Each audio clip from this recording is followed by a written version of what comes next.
hali ya usalama wa nchi ni shwari.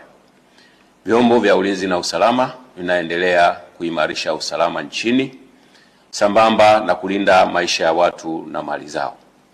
Aidha, Jeshi la Polisi lingependa kutoa wito kwa wananchi kuendelea kuzipuuza picha mjongeo na picha mnato zinazoendelea kusambazwa kwenye mitandao ya kijamii zikionyesha kwamba kuna maandamano yameanza maeneo mbalimbali.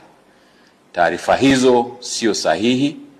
Wanatumia picha mjongeo na picha mnato za matukio ya nyuma kama vile ya tarehe 29, tarehe 30 na tarehe 31 mwezi wa 10, 2025.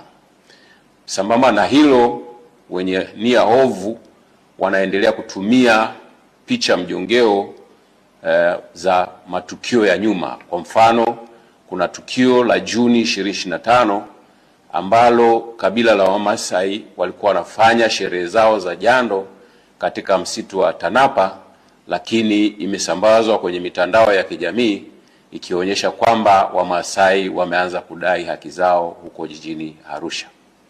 Tunaendelea kuwahimiza Watanzania kuendelea kuzipuuza picha za aina hiyo kwa sababu zina lengo la kuwahadaa kwamba kuna maandamano yanafanyika.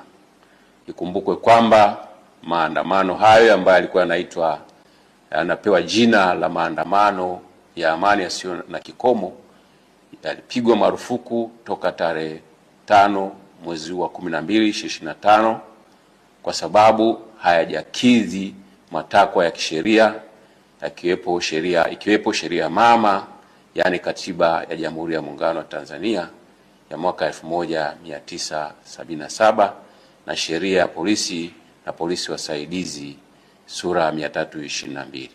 Aidha, tunatoa wito kwa wananchi waendelee kufuata sheria kwa ajili ya usalama wetu sote.